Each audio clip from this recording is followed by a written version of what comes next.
بسم اللہ الرحمن الرحیم نحمده ونصلی علی رسولہ الکریم اما بعد اعوذ باللہ من الشیطان الرجیم بسم اللہ الرحمن الرحیم وما خلقنا السماء والارض وما بینہما باطلا صدق اللہ العظیم وعن ابن عباس رضی اللہ عنہ قال رسول اللہ صلی اللہ علیہ وسلم ما ظہر الغلول فی قوم الا القى اللہ فی قلوبہم الرعب۔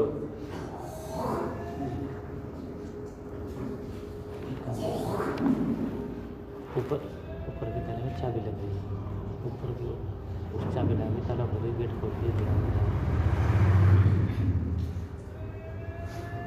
ما ظہر الغلول فی قوم الا القى اللہ فی قلوبہم الرعب وما فشى الزنا فی قوم الا کثر فیہم الموت ولا نقص قوم المکیال والمیزان الا قطع عنہم الرزق ولا حکم قوم بغیر حق الا فشى فیہم الدم ولا خطر قوم بالعہد الا سلط علیہم العدو او کما قال علیہ الصلاۃ والسلام۔ اللہ رب العزت کا احسان اور کرم ہے کہ جس نے ہمیں ایمان کی دولت عطا فرمائی۔ اللہ تعالیٰ ہی اس کائنات کے خالق اور مالک ہیں، اللہ ہی نے اس دنیا کو بنایا، اس دنیا کو پیدا کیا ہے۔ ساری کائنات، یہ ساری دنیا اللہ تعالیٰ کی مخلوق، اللہ تعالیٰ کی پیدا کی ہوئی ہے۔ اللہ نے اس جہاں کو پیدا کیا، ہر ایک چیز کو پیدا کیا، ہر ایک چیز کی کچھ خاصیتیں رکھی اللہ نے، ہر چیز اپنی خصوصیت کے ساتھ ہے۔ مثال کے طور پر اللہ تعالیٰ نے آگ کو پیدا کیا، اس کی خاصیت ہم سب جانتے ہیں، یہ ہے کہ وہ جلا دیتی ہے۔ اللہ نے پانی کو پیدا کیا، اس کی بھی کئی خاصیتیں ہیں کہ وہ زیادہ گہرائی میں ہو تو وہ ڈبا بھی دیتا ہے، اور اسی طریقے پر آگ پہ ڈالا جائے تو آگ کو بجھا دیتا ہے۔ آدمی پیاسا آدمی پی لے، وہ اس کی پیاس کو بجھا دیتا ہے۔ یہ اللہ نے پانی کی خاصیت رکھی۔ اللہ نے ہر چیز کی خاصیت رکھی۔ ایک دوائی بظاہر دیکھنے میں تمام گولیاں چھوٹی چھوٹی برابر برابر ہوتی ہیں، اللہ ہی کی وہ ذات ہے جس نے ہر گولی میں الگ تاثیر رکھی۔ ایک وہ ہے کہ اس کو درد میں کامل استعمال کیا جاتا ہے، دوسری گولی وہ ہے کہ اس کو کسی اور چیز میں، کسی کو گیس کی دقت کے لیے استعمال کیا جاتا ہے۔ بظاہر دیکھنے میں اکثر گولیوں کا رنگ برابر ہوتا ہے، سائز برابر ہوتا ہے، لیکن ان کی خصوصیتیں، خاصیتیں اللہ نے رکھی ہیں۔ تو اللہ نے ہر چیز میں کوئی نہ کوئی خاصیت اور خصلت رکھی ہے، اور یہ ان ظاہری چیزوں کے علاوہ ہمارے اعمال کی بھی اندر خاصیتیں اور خصوصیتیں ہیں۔ انسان اچھا عمل کرتا ہے، اس کی بھی ایک خاصیت ہے، برا کرتا ہے، اس کی بھی خاصیت ہے۔ مثال کے طور پر اچھے عمل کی خاصیت یہ ہے، بعض روایات سے پتہ چلتا ہے کہ اگر آدمی نیک ہو، اس کی 10 نسلوں تک اس کی نیکی کا فائدہ جاری رہتا ہے، چونکہ اس کے ایک آدمی نے نیکی کی، یہ اثر 10 نسلوں تک رہے گا، یہ خاصیت اس نیکی کی۔ اور ایک برائی کی خصلت ہے، مثال کے طور پر روایتوں سے ثابت ہے کہ جہاں بے نمازی کا گھر ہوتا ہے، اس کے چاروں طرف 40 مکان تک اللہ تبارک و تعالیٰ کی طرف سے رحمتیں نہیں اترتی وہاں پر۔ یہ اللہ نے اس کی خصوصیت رکھی۔ خلاصہ یہ ہے، چاہے دنیا کی اچھی چیز جو اللہ نے پیدا کی یا وہ بری چیز ہو، اللہ نے ہر چیز کی ایک خاصیت رکھی ہے۔ بعض خاصیتیں وہ ہیں جو ہم نے اپنے تجربے سے سمجھی ہیں، اور اس سے بڑھ کر وہ خاصیتیں ہیں جو پیارے آقا صلی اللہ علیہ وسلم نے بیان کی ہیں۔ اسی سے متعلق ایک حدیث شریف جو میں نے آپ صلی اللہ علیہ آپ سبھی حضرات کے سامنے پڑھی ہے، حضرت عبداللہ بن عباس رضی اللہ عنہ کی روایت ہے۔ عبداللہ بن عباس کون ہیں؟ اللہ کے نبی صلی اللہ علیہ وسلم کے صحابی اور آپ کے چچا حضرت عباس کے بیٹے ہیں۔ حضرت عبداللہ بن عباس اللہ کے نبی صلی اللہ علیہ وسلم کی ہجرت سے صرف 3 سال پہلے پیدا ہوئے، اور اللہ کے نبی صلی اللہ علیہ وسلم نے جب ہجرت کی تو ان کی عمر صرف 3 سال تھی۔ ہجرت کے بعد آپ صلی اللہ علیہ وسلم 10 سال مدینہ منورہ میں رہے، اس کے بعد پردہ فرما گئے۔ گویا کہ آپ صلی اللہ علیہ وسلم کے وصال کے وقت حضرت عبداللہ بن عباس رضی اللہ عنہ کی عمر صرف 13 سال تھی۔ 13 سال کی عمر بچپنے کی عمر ہوتی ہے، پھر بھی حضرت عبداللہ بن عباس رضی اللہ عنہ سے 1610 حدیثیں مروی ہیں، 1610 حدیثیں۔ گویا کہ بچپنے کی عمر میں اتنی حدیثیں مروی ہو، اتنی حدیثیں روایت کی۔ 13 سال کی عمر، اور یہ سارا کا سارا فیض، یہ سارے کے ساری کہ اتنی کم عمر میں 1600 حدیثیں اللہ کے نبی صلی اللہ علیہ وسلم سے سننا، انہیں سن کے بیان کرنا، یہ آپ صلی اللہ علیہ وسلم کی صحبت اور آپ کی دعاؤں کا فیض ہے۔ اس لیے کہ ہر چیز کی خاصیت اللہ کے نبی صلی اللہ علیہ وسلم جس کو علم اور ہدایت کی دعا دے دے، جس کو دین کی سمجھ کی دعا دے دیں، تو ایسا شخص دین کی سمجھ اس میں زیادہ ہو جائے گی۔ حضرت عبداللہ بن عباس رضی اللہ عنہ کی خالہ حضرت میمونہ رضی اللہ عنہا، یہ آپ صلی اللہ علیہ وسلم کی نکاح میں تھی۔ حضرت عبداللہ بن عباس رضی اللہ عنہ کئی مرتبہ صرف آپ صلی اللہ علیہ وسلم کے یہاں رات میں اس لیے ٹھہرے، اپنی خالہ کے یہاں جب آپ صلی اللہ علیہ وسلم کی باری ہوتی تھی، تاکہ وہ آپ صلی اللہ علیہ وسلم کی رات کی عبادتوں کو دیکھ سکیں اور پھر اس کو امت کے سامنے بیان کر سکیں۔ ایک مرتبہ رات کے وقت حضرت عبداللہ بن عباس آپ صلی اللہ علیہ وسلم کی باری حضرت میمونہ کے یہاں تھی، حضرت میں اپنی خالہ کے یہاں ٹھہرے، رات ہوئی، آپ صلی اللہ علیہ وسلم تہجد کے لیے اٹھے، وضو کرنا تھا، تو آپ کی بیوی حضرت میمونہ جو کہ حضرت عبداللہ بن عباس کی خالہ تھی، انہوں نے کہا کہ آپ کا پانی حاضر ہے۔ عبداللہ نے پانی بھر کر رکھ دیا تھا، آپ صلی اللہ علیہ وسلم نے انہیں دعا دی۔ ایک دوسری روایت میں ہے کہ آپ صلی اللہ علیہ وسلم تہجد کے لیے اٹھے، پانی لینا چاہتے تھے، دیکھا پہلے سے پانی ایک تشتری میں پانی موجود ہے، پتہ چلا یہ عبداللہ بن عباس نے رکھا ہے۔ آپ صلی اللہ علیہ وسلم نے فرمایا اللہم علمہ الکتاب وفقہہ فی الدین، الہ العالمین عبداللہ بن عباس کو کتاب کی تعلیم دے اور دین کی سمجھ عطا فرما۔ آپ صلی اللہ علیہ وسلم دعا دے رہے ہیں۔ اسی طریقے پر ایک رات کو اور ٹھہرے، آپ صلی اللہ علیہ وسلم تہجد کی نماز کے لیے کھڑے ہوئے، ابھی نیت نہیں باندھی کہ حضرت عبداللہ بن عباس بھی آ کر باوضو تھے، آپ کے برابر میں آپ کے پیچھے کھڑے ہو گئے۔ آپ صلی اللہ علیہ وسلم نے حضرت عبداللہ کو آگے کیا، اپنے برابر میں کھڑا کیا۔ عمر وہی کہ آپ صلی اللہ علیہ وسلم کی وصال کے وقت صرف 13 سال عمر تھی، ابھی عمر زیادہ نہیں، اور وصال سے پہلے تو اور بھی کم عمر۔ حضرت عبداللہ بن عباس نے دیکھا کہ آپ صلی اللہ علیہ وسلم نے اپنے برابر میں کھڑا کر لیا، جیسے ہی آپ صلی اللہ علیہ وسلم نے نیت باندھی، حضرت عبداللہ بن عباس پھر پیچھے چلے گئے، وہاں جا کر نیت باندھ لی۔ آپ صلی اللہ علیہ وسلم نے نماز مکمل کی، پوچھا کہ عبداللہ جب میں نے اپنے برابر میں کھڑا کیا تھا تو پیچھے کیوں چلے گئے تھے؟ جواب دیا کہ اللہ کے نبی صلی اللہ علیہ وسلم دنیا میں کس کی مجال ہے کہ وہ آپ کے برابر، آپ کے کندھے سے کندھا ملا کر کھڑا ہو، اتنی ہمت مجھ میں نہیں تھی کہ آپ کے برابر کھڑا ہوتا، میں پیچھے چلا گیا تھا۔ یہ ادب تھا۔ آپ صلی اللہ علیہ وسلم نے پھر یہی دعا دی، اللہ انہیں کتاب کی تعلیم دے، کتاب سے مراد قرآن کریم، اور دین کی سمجھ عطا فرما۔ کئی موقعوں پر حضرت عبداللہ بن عباس کی خدمت، آپ کا ادب، اور اسی طریقے پر آپ صلی اللہ علیہ وسلم کی تعظیم کی بنا پر آپ صلی اللہ علیہ وسلم نے انہیں دعا دی۔ اس دعا کا نتیجہ اور اثر یہ تھا کہ جب آپ صلی اللہ علیہ وسلم کا وصال ہوا، صرف 13 سال عمر ہے، اس 13 سال کی عمر سے پہلے آپ صلی اللہ علیہ وسلم سے اتنی حدیثیں سیکھ لی کہ ذخیرہ احادیث میں 1610 حدیثیں حضرت عبداللہ بن عباس سے نقل کی جاتی ہیں۔ علم کا یہ مقام کہ حضرت عمر فاروق رضی اللہ عنہ بڑے بڑے فیصلوں کے لیے، حضرت عبداللہ بن عباس بچے ہیں ابھی، فیصلوں میں کوئی معاملہ ہوتا تو حضرت عبداللہ بن عباس کو بلاتے ہیں، ان کی رائے لیتے ہیں۔ وجہ یہ ہے کہ آپ صلی اللہ علیہ وسلم نے دین کی سمجھ کی دعا دی تھی، لہذا دین کی جو بات پوچھی جائے گی وہ بڑی سوچ سمجھ کر جواب دیں گے، وہ آپ صلی اللہ علیہ وسلم کی دعا کا اثر ہوگا۔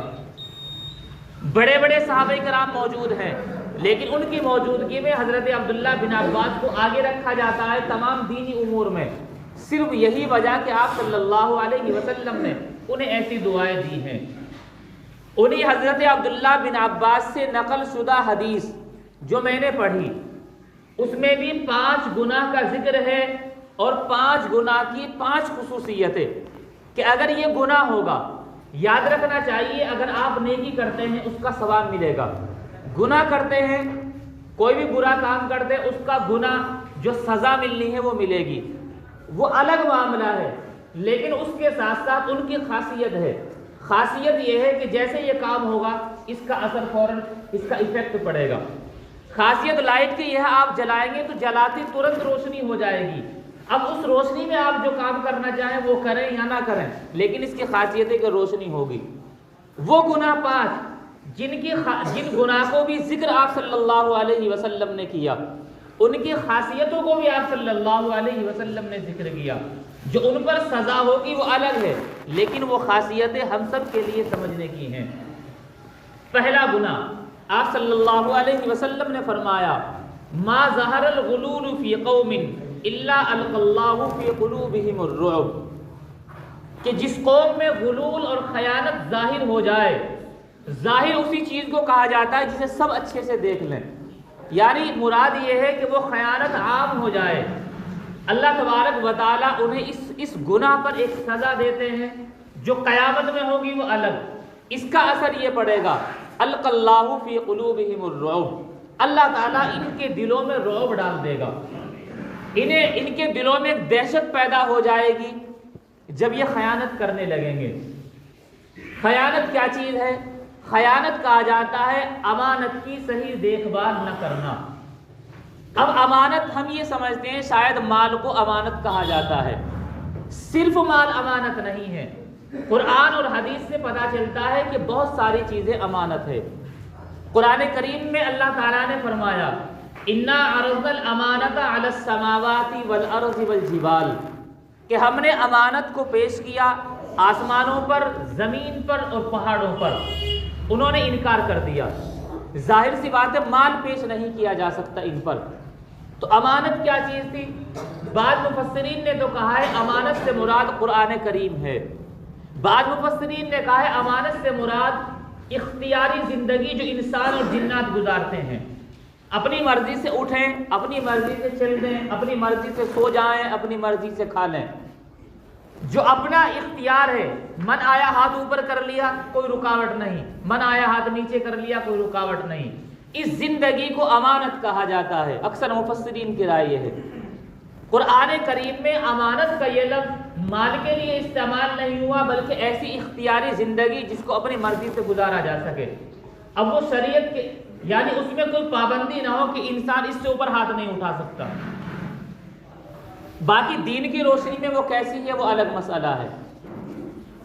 اللہ کے نبی صلی اللہ علیہ وسلم کی ایک روایت سے پتہ چلتا ہے کہ جو ہم بات چیت کرتے ہیں وہ امانت ہے۔ فرمایا المجالس بالامانہ، مجلسیں امانتوں کے ساتھ ہوتی ہیں، کہ جو مجلس میں باتیں کی جاتی ہیں وہ امانت ہے۔ یہ نہیں کہ مجلس میں کوئی مشورہ ہوا، باہر جا کر اس کا غلط پیغام اس کو دوسرے طریقے پر لوگوں میں پھیلا دیا۔ مجلس میں کسی نے آپ سے راز کی بات بتلائی، آپ لوگوں سے بتا دیں، امانت میں خیانت۔ شوہر بیوی کے درمیان راز کی باتیں ہوتی ہیں، اگر شوہر یا بیوی میں سے کوئی بھی کسی اور سے ذکر کرتا ہے، امانت میں خیانت۔ اور اس کا گناہ اور بھی ہے، اس کو تو بڑی سخت وعید آئی ہے لوگوں سے ذکر کرنے پر، لیکن یہ بھی امانت میں خیانت۔ صرف مالی کو امانت نہیں کہا جاتا، مال کے علاوہ انسان کی بات ہو، انسان کے راز ہو، کسی کی کوئی بھی چیز ہو، حتیٰ کہ آپ کو کسی کا عیب پتہ لگ گیا، اگر آپ اس کی ہمدردی کرتے ہیں تو آپ اسے اکیلے میں کہیں، لیکن اگر 10 آدمیوں میں بیٹھ کر اس کو ذلیل کرتے ہیں اور پھر کہتے ہیں میں تو ہمدردی کر رہا تھا، یہ بھی امانت نہیں۔ امانت یہ تھی کہ جب اس کا عیب پتہ لگ گیا تھا، خاموشی کے ساتھ، محبت کے ساتھ سمجھانا تھا۔ 10 لوگوں میں ذکر کرنے کا مقصد اسے ذلیل کرنا تھا، اس کے عیب کو سب کے سامنے بیان کرنا تھا، یہ بھی امانت میں خیانت ہے۔ فرمایا کہ جس قوم میں خیانت عام ہو جائے، اللہ تبارک و تعالیٰ ان کے دلوں میں رعب ڈال دیتے ہیں کہ انہیں ڈر لگا رہتا ہے کہ ہمیں یہ نہ کر دیا جائے، ہمارے ساتھ حکومت ظلم نہ کر دے، ہمارے پڑوسی ہمارے ساتھ یہ زیادتی نہ کر دیں۔ آج جب ہم نے امانت میں خیانت کی، چاہے وہ مالی امانت میں خیانت ہو، چاہے کسی کے راز میں ہو، حتیٰ کہ اگر ایک ٹیچر کہیں پڑھاتا ہے، ایک مزدور کسی کے یہاں مزدوری کرتا ہے، وہ 8 گھنٹے کی ڈیوٹی کے اگر 10,000 روپے اس کے طے ہیں اور وہ جان بوجھ کر اس کام میں لاپرواہی کرتا ہے، مثال کے طور سے آدھا گھنٹہ بیڑی پینے میں، چائے پینے میں لگا دیا، یہ بھی امانت میں خیانت ہے۔ پڑھانے والا بچوں کا حق ادا نہیں کرتا تعلیم و تربیت کا، جس کی قیمت لے رہا تھا، وہ بھی امانت میں خیانت ہے۔ جب کوئی بھی امانت میں خیانت ہو، اللہ تبارک و تعالیٰ ان کے دلوں میں رعب ڈال دیتے ہیں۔ دوسرا گناہ آپ صلی اللہ علیہ وسلم نے ذکر کیا، وَلَا فَشَ الزِّنَا فِي قَوْمٍ إِلَّا كَثُرَتْ فِيهِمُ الْمَوْتُ۔ جس قوم میں زنا عام ہو جائے، بدکاری عام ہو جائے، اس میں موت بہت زیادہ ہوتی ہیں۔ جب بدکاری عام ہو جائے، چاہے مرد عورتیں جو بھی ملوث ہو، اس قوم میں موت بکثرت ہوں گی۔ آج ایک کا انتقال ہوا، کئی دن لگاتار انتقال کی خبریں ملتی ہیں، دل بھی سخت ہو جاتے ہیں۔ موت کی کثرت اس بات کو بتلا رہی ہے کہ قوم میں زنا عام ہے۔ زنا کی جو سزائیں قرآن اور حدیث میں ہیں وہ الگ، لیکن اس کی خاصیت ایک یہ ہے کہ قوم میں موت زیادہ ہونے لگتی ہے۔ اور حکماء نے، تجربے کار لوگوں نے لکھا ہے کہ بدکار مرد ہو یا بدکار عورت ہو، اللہ تبارک و تعالیٰ ایک تو عمومی سزا دیتا ہے کہ پوری قوم میں موت زیادہ ہوتی ہیں، ایک اس بدکار کو دنیا میں 3 ایسی خصلتیں اس پر لگ جاتی ہیں کہ یہ انہی میں پریشان رہتا ہے۔ جو گناہ ہوگا وہ الگ، جو اس کی خصلتیں موت کی کثرت وہ الگ، لیکن خود وہ بد کردار مرد، بدکار عورت، ان کے ساتھ 3 عیب اور لگ جاتے ہیں کہ جن کی وجہ سے ان کی زندگی خراب ہو جاتی ہے۔ تجربے کار لوگوں نے لکھا ہے، پہلا یہ ہے کہ زانی مرد ہو یا عورت، ہر وقت وہ خوف اور دہشت میں رہتا ہے، اسے ڈر لگا رہتا ہے کوئی دیکھ نہ لے، کسی کے سامنے میرا راز نہ کھل جائے، وہ منہ اٹھا کر بات نہیں کر سکتا، اگر کبھی کوئی بات کروں تو لوگ یوں نہ کہتے پہلے اپنے دامن میں جھانک، اپنے کردار کو دیکھ، لہذا یہ پوری زندگی خوف کے ساتھ گزارتا ہے، یہ کوئی زندگی نہیں ہے۔ دوسری سزا ایک اور دنیا میں یہ بھی مل رہی ہے کہ اس پر مالی تنگی آتی ہے، جو حدیث شریف کے اندر ہے، الزنا یورث الفقر، کہ زنا فقر کو اور محتاجگی کو لاتا ہے، وہ تو آپ صلی اللہ علیہ وسلم کا فرمان ہے، وہ تو آئے گا، لیکن تجربے کار لوگ بھی ذکر کرتے ہیں کہ اگر بد کردار مرد جب کسی سے بدکاری کرتا ہے تو وہ اس کے اوپر ناجائز پیسہ خرچ کرے گا، بدکار عورت بھی کسی کے ساتھ ملوث ہوتی ہے تو وہ بھی کسی نہ کسی درجے میں، چاہے اپنے بڑھنے سنورنے میں، کسی چیز میں پیسہ ناجائز غلط طریقے پر خرچ کرتے ہیں۔ کتنا پیسہ کما لیں، جب ان کا حساب اپنے آپ یہ لگائیں تو ان کے ہاتھ پلے کوئی روپیہ نہیں ہوتا۔ تو دوسری سزا یہ ہے کہ مالی تنگی کا شکار ہو جاتے ہیں، چاہے کتنا پیسہ کمائیں۔ تیسری سزا یہ ہے، یہ بڑی بیماری میں ملوث ہوتے ہیں۔ وجہ یہ ہے، اللہ نے جسم کے اندر خاصیت یہ رکھی ہے، اگر جسم کی بھوک ہو، کھانے کا من کر رہا ہو تو آدمی کھائے، وہ جلدی ہضم ہوگا، لیکن اگر کھانے کا بالکل من نہیں ہے، آدمی اس وقت کھا لے اور اچھے طریقے پر کھا لے تو بیمار ہوگا ہی ہوگا۔ اسی طریقے پر جب نفسانی خواہش نہ ہو، اس کے باوجود پھر بھی نفسانی خواہش کو انسان پورا کرے، تو یہ اس جسم اس کو تنگی محسوس کرتا ہے، حتیٰ کہ اتنا محسوس کرتا ہے کہ خود بخود جسم کے اعضاء اپنی حرکتیں کھو بیٹھتے ہیں، نتیجہ ہوتا ہے کہ کوئی بیماری پیدا ہو جاتی ہے، اور ایسی بیماری پیدا ہو جاتی ہے پھر یہ اس کے گناہ کی سزا کی بنا پر ہلاک کر دیتی ہے۔ تو بدکار مرد ہو یا عورت، جو گناہ ہے وہ الگ ہے، جو عمومی خاصیت ہے کہ موت زیادہ ہوتی ہیں وہ الگ ہیں، لیکن خود ان کے نفس کے ساتھ 3 سزائیں جڑ جاتی ہیں، مالی تنگی بھی جڑتی ہے، خوف و دہشت کی زندگی گزرتی ہے، اسی طریقے پر بڑی بیماری کا شکار ہوتے ہیں۔ تو دوسرا گناہ جو آپ صلی اللہ علیہ وسلم نے فرمایا، جس قوم میں زنا اور بدکاری عام ہو جائے اس قوم میں موت بکثرت ہوتی ہے۔ آگے فرمایا وَلَا نَقَصَ قَوْمٌ الْمِكْيَالَ وَالْمِيزَانَ إِلَّا قُطِعَ عَنْهُمُ الرِّزْقُ، جس قوم سے جو قوم ناپ تول میں کمی کرنے لگے ان سے رزق کو روک لیا جاتا ہے، روزی روک لی جاتی ہے۔ ہم یہ سمجھتے ہیں کہ آج اگر ہم دھوکہ دے کر کسی کو اس سے زیادہ پیسے کما رہے ہیں، یہ ہم ہوشیار ہیں۔ اللہ کے نبی صلی اللہ علیہ وسلم نے فرمایا ناپ تول میں اگر کمی کر لی، آپ کسی بھی چیز میں دیکھ لیجئے، جو چیز کسی کے معاملے سے جڑی ہوئی ہو، چیز کم ہو، رقم زیادہ بتا کر لی جائے، وہ سب اس میں شامل ہیں۔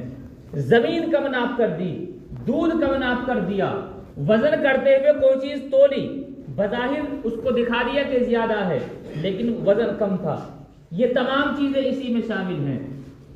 اعلیٰ کوالٹی کی چیز دکھائی اور ادنا اور گھٹیا درجے کی دے دی، یہ سب اسی میں شامل ہیں۔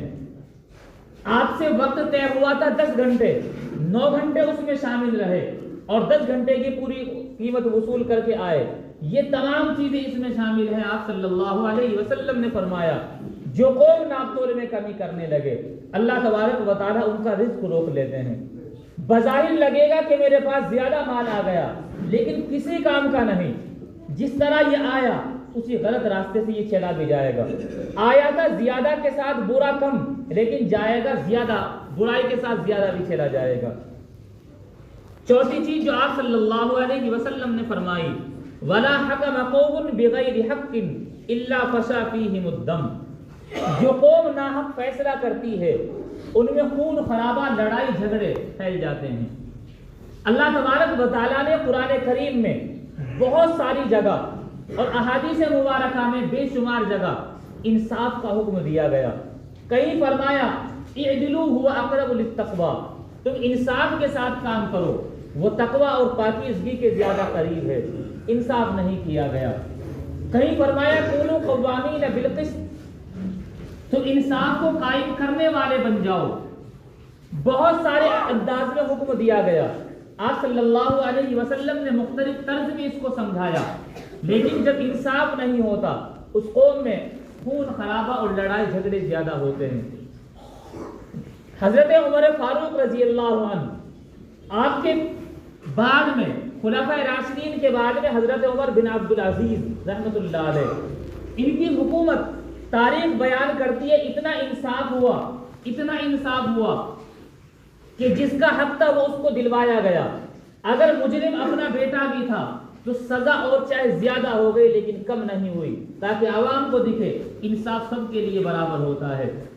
اللہ نے اس کی تاثیر اور خاصیت یہ رکھی کہ جانوروں نے بھی انصاف کیا۔ بھیڑیا اور بکری ایک گھاٹ پر پانی پیتے ہیں، شیر اور بکری ایک گھاٹ پر پانی پی لیتے ہیں، شیر اور بھیڑیے کی مجال نہیں ہوتی کہ وہ بکری پر ظلم کرے۔ چونکہ جب حکمراں انصاف کر رہا ہے تو خون خرابہ انسانوں میں تو ہوگا ہی نہیں، اس کا اثر یہ پڑے گا جانوروں میں سے ختم ہو جائے گا۔ لکھا ہے کہ جب کسی نے دیکھا کہ بھیڑیے نے ایک بکری پر حملہ کر دیا، غالباً حضرت عمر بن عبدالعزیز رحمۃ اللہ علیہ کا دور ہے، تو دیکھنے والا کہتا ہے کہ میں دعوے سے کہہ سکتا ہوں کہ امیر المؤمنین کا انتقال ہو گیا۔ سننے والے نے کہا کہ تمہیں یہاں اتنے دور کیسے پتا چلا؟ انہوں نے کہا میں نے آنکھوں سے دیکھا ہے کہ بھیڑیے نے بکری پر حملہ کر دیا۔ جب حکمراں انصاف کے ساتھ کام کرتا ہے تو خون خرابہ اور لڑائی جھگڑے نہیں ہوتے۔ حکمراں چاہے پورے ملک کا ہو، کسی علاقے کا ہو یا ایک گھر کا ہو، ہم ایک چھوٹی سی مثال یہ ہے، ہم انصاف کبھی نہیں کرتے۔ ایک مثال لے لیجئے، اگر آپ کے گھر میں بیٹا اور بہو ہے اور آپ کی بیٹی بھی شادی شدہ ہے اور داماد ہے، انصاف کے ساتھ ہر آدمی دل پر رکھ کر اس بات کو سوچے، اگر بیٹے میں اور بہو میں لڑائی ہو جائے تو ساس سسر کی نظروں میں کون غلط ہے؟ بہو غلط ہے، بیٹے کی غلطی نہیں ہے۔ اور اگر بیٹی اور داماد میں لڑائی جھگڑا ہو جائے پھر سمجھ لیجئے گا کون غلط ہے؟ پھر ہمارے نزدیک داماد غلط ہے، ہماری بیٹی صحیح ہے۔ ہم نے انصاف نہیں دیکھا، انصاف تو یہ تھا بیٹے کی غلطی ہے، اس کو 3 سنانے کے بجائے 5 سناؤ کیونکہ وہ اپنی بیٹی ہے، تھوڑی سی انصاف کے لیے، تھوڑی سی اس کی زندگی کے لیے۔ بیٹا اور بہو میں لڑائی ہو جائے، اگر بیٹے کی غلطی ہے تو بیٹے ہی کی غلطی نکالنی چاہیے، یہ نہیں کہ بیٹے کو بچا لیا اور بہو کے اوپر اور 2 الزام فالتو دے دیے۔ ہم نے جب گھروں میں یہ انصاف نہیں کیا، ہمارے گھروں میں لڑائی کی ایک وجہ یہی رہتی ہے۔ ہمیں شکوے شکایت جوائنٹ فیملی میں رہنے کے بعد سب سے زیادہ یہ ہے کہ بنتی نہیں ہے، وجہ یہ ہم نے انصاف کیا ہی نہیں۔ آپ صلی اللہ علیہ وسلم تو فرماتے ہیں کہ جس قوم نے انصاف نہیں کیا، ناحق فیصلہ کیا، اللہ تعالیٰ انہیں یہ سزا ایک دے دیں گے، خاصیت یہ پڑے گی کہ ان میں لڑائی جھگڑے عام ہو جائیں گے۔ 5ویں چیز، وَلَا خَطَرَ قَوْمٌ بِالْعَهْدِ إِلَّا سُلِّطَ عَلَيْهِمُ الْعَدُوُّ، جو قوم وعدہ خلافی کرنے لگے، جھوٹے وعدہ کیا پھر اس کو توڑ دیا، اللہ تعالیٰ ان کو دشمن کو مسلط کر دیتا ہے۔ ہم نے کسی سے قرض لیا، جان بوجھ کر حالات انتظام چاہے بھی ہو پھر بھی ٹال مٹول کرتے ہیں اور کہتے ہیں تیرا کوئی پیسہ مار لیں گے، بھاگ جائیں گے لے کر۔ مسئلہ یہ نہیں ہے آپ بھاگ جائیں گے، اگر آپ دینے والے ہیں تو فوراً دے دیجیے، اور انتظام نہیں ہے تو پیار سے اس سے معافی مانگے کہ جو وعدہ کیا تھا پورا نہ کر سکا۔ لیکن ہم چوری اور سینہ زوری کے ساتھ اس کے اوپر یہ رعب جماتے ہیں۔ آپ صلی اللہ علیہ وسلم نے فرمایا جو قوم وعدہ خلافی کرنے لگے، اللہ تبارک و تعالیٰ سزا یہ دیتے ہیں کہ دشمن کو اس پر مسلط کر دیا جاتا ہے، دشمن سروں پر بیٹھ جاتا ہے۔ ہم یہ سمجھتے ہیں کہ دعا سے دشمن ہٹے گا، دعا سے نہیں ہٹے گا۔ جو خصلتیں، جو صفتیں آپ صلی اللہ علیہ وسلم نے بتلائی، جو عادتیں آپ نے بتلائی کہ جب تک یہ گناہ نہیں چھوڑے جائیں گے، جب تک کہ ان پر ملنے والی سزا بھی نہیں ہٹائی جائے گی۔ ہم گناہ کریں پھر نماز کے بعد ہاتھ اٹھا کر یہ سوچیں کہ ابھی ہم وعدہ خلافی کر کے آئے کہ اللہ دشمن کو ہٹا دے، وہ تو تب ہٹے گا جب آپ صلی اللہ علیہ وسلم کی حدیث پر عمل ہوگا کہ وعدہ خلافی کے بجائے وعدہ پورا ہو، وعدہ وفائی ہو، تب دشمن اوپر سے ہٹے گا ورنہ نہیں ہٹے گا۔ اللہ تبارک و تعالی ہم سب کو عمل کی توفیق عطا فرمائے۔ وآخر دعوانا الحمدللہ رب العالمین۔